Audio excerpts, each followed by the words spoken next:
Hello and welcome to the reinforcement learning exercise series of the summer term 2024. My name is Barnabas, and in today's exercise we will have a guided setup of the development environment for the exercises. For this I choose as a starting point the GitHub page of the course materials. A short view will see that we have in the top the source code or the different files, and then in the markdown we have here in the top part the lecture content, and in the bottom part is the exercise content. A short comment to the changes from previous runs of this course to this summer term. In the previous runs, we showed here in this exercise 01, which you find here in the top of the exercises, how you can execute the different exercises in your local browser with the Jupyter server.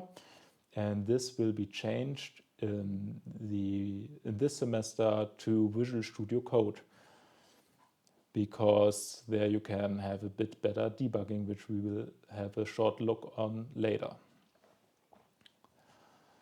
So going back to the installation, it's pretty the same to this previous version. We will install in the first part Anaconda, and then we will go to Visual Studio Code. All the links and files I will show during this video will also be linked in the video description. And first we will have here the installation of Anaconda. Anaconda provides us some spaces or Python distribution on our PC, where we can set up so-called environments which are comparable to small boxes with the different packages we will use during our exercise. Best to my knowledge, it's just straightforward going through this installation. And here is the important part, that Anaconda is your default Python on your PC. I will cancel that here because I have already installed this on my machine. And here is the same for Visual Studio Code, which is an open source IDE to develop with Python, but it's all not limited to that. You can use it for nearly every modern programming language you will find at the moment. For example, I use it also to write down my papers or thesis with LaTeX. Here is it the same. We got just going straight forward through the installation manager. I will also cancel that here because I have already installed it on my PC. When we have finished these two installations, we going to the Anaconda prompt, which is some kind of command window just to set up the different Python environments. And we will set up now together the environment we will use for this semester. As a small help, I will use here this Conda cheat sheet. You see here is just the different commands listed, because I'm also not so familiar with all of them. But for example, with conda env list, we get now a list of the different environments which are already installed on my machine. And here we can see, for example, the old reinforcement learning environment for last year's course. So going back now to the cheat sheet, we will see here in the top some command to create our environment, but which is really important is that we will use another command, because we want to use a specific Python version. When we use the command in the top, always the newest Python version will be installed in our environment, but we want to use a bit older one. For example, we go now here into the Anaconda prompt again, type in the command. I will call it now RL24 for this year's environment, and we will use Python 3.9. Pressing enter, the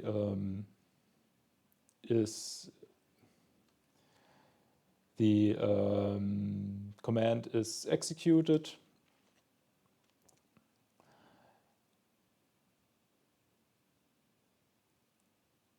And now you can see that within Epsilon everything is installed, and we have now this new environment. With conda activate RL24, we can activate this new environment. So what has changed to before? We see here this base, which is the base environment with some different packages inside. And here, this is the current working directory of the command prompt or Anaconda prompt. And now we see that we have changed successfully to the RL24 branch. So typing in now conda list, we will get a list of all installed packages, which is only a few of these basic setup. And now we will continue to set up the specific packages which we will need for the exercise. For that, we going back here into the GitHub repository, and in the top files, you will find here the requirement.txt. So going inside, we will see here a lot of different packages we have to install. What we can do now is, for example, just go one step back. We see here that we have some package installed, which is so-called pip, and that is some provider of Python packages, and we will change now the commands to that. And what we can do now is, for example, pip install, and then we can copy, for example, the package here, but it's also a bit nicer way. We can also say -r, and then we have to use these requirements.txt file to directly install all packages. For example, I have that at the moment in my downloads folder, but you can also, if it's here in the path where you are currently working, you can just type requirements.txt. But as I mentioned before, I have it in my download folder, so I have to change a bit. I have to use the full path because I didn't copy it into the current working directory of me.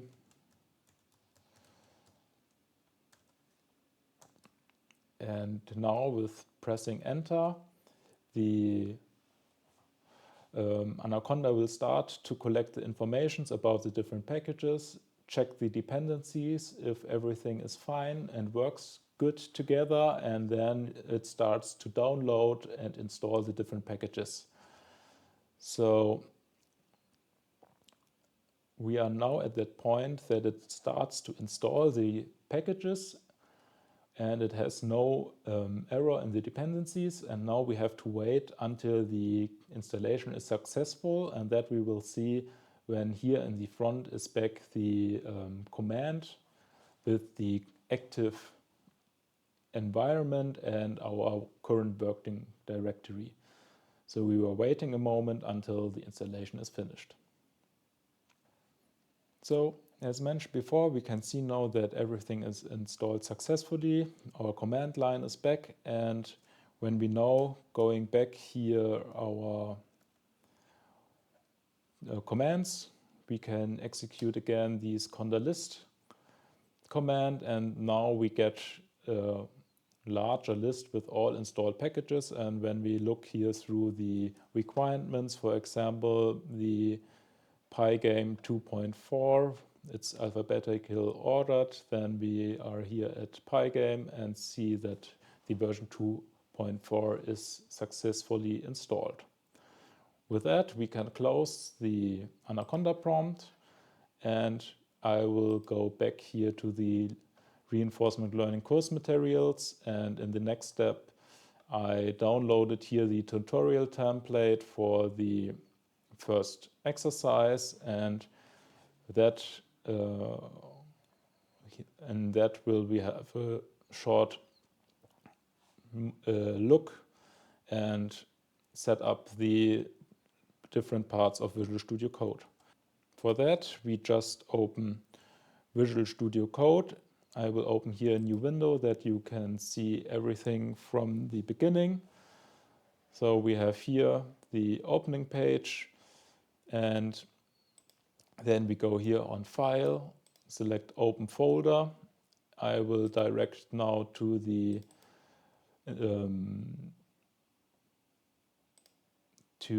files which I have downloaded. They are here in the RLX0 folder. I open that. Then you can see here on the left side all the different files which are also part of this tutorial template in the GitHub repository. And I will go now into the introduction just to show you how Visual Studio looks like and what you have to do to choose the reinforcement learning environment, or which we set up before during this exercise, and how these Jupyter Notebook look like. So when we open it, we see here a lot of text, and when we go here with the cursor, we see somehow that some of these elements is ended and beginning, which is also shown here at the side a bit, where the different boxes starts and ends.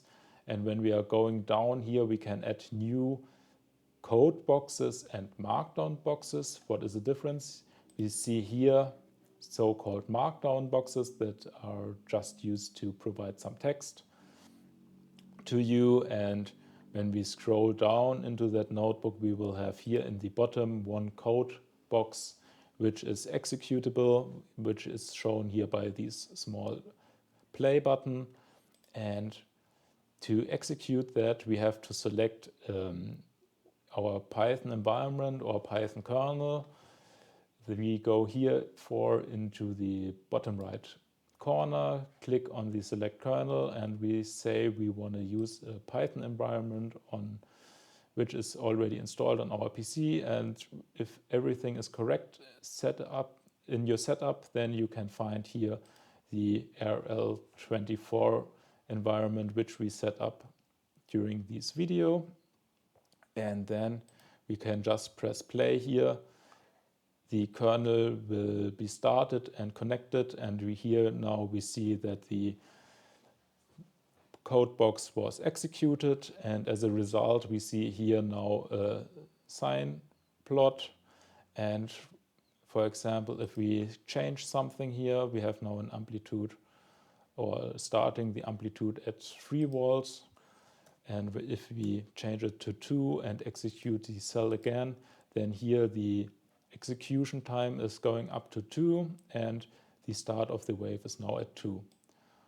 We can also change something else. For example, we say the peak should be a bit bigger, then we will see that the amplitude will be twice that much. So then one important point to successfully work on the different exercises is, in my opinion, the debugging. So how does it work?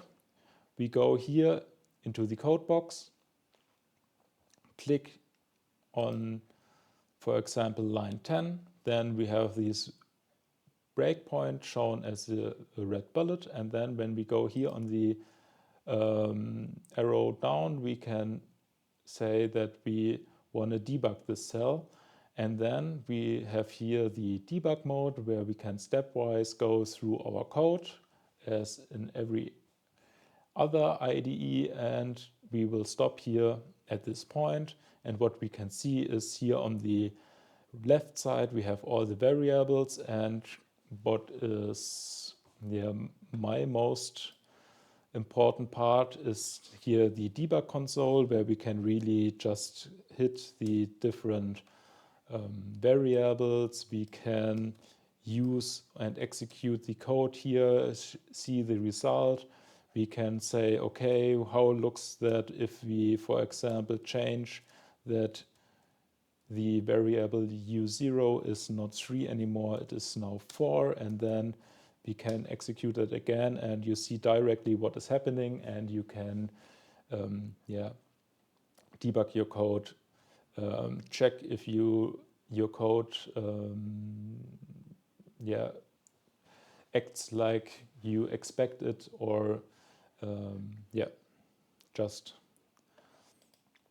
in my opinion is just a really helpful tool to work on the on your code, on your development during the exercise, and really make a better progress, a faster progress by working on these exercises. So with that, I'm on the end with the content I want to show you today. As a last remark, we will offer a debugging session with you if you had some problems on this installation or on the execution of this first introduction notebook, that we can handle that together after the first lecture, and then you can start directly in the next week with exercise number 1 with a clean setup with executable code, that you didn't get lost on track. With that, I will call it a day, and I hope I will see you soon.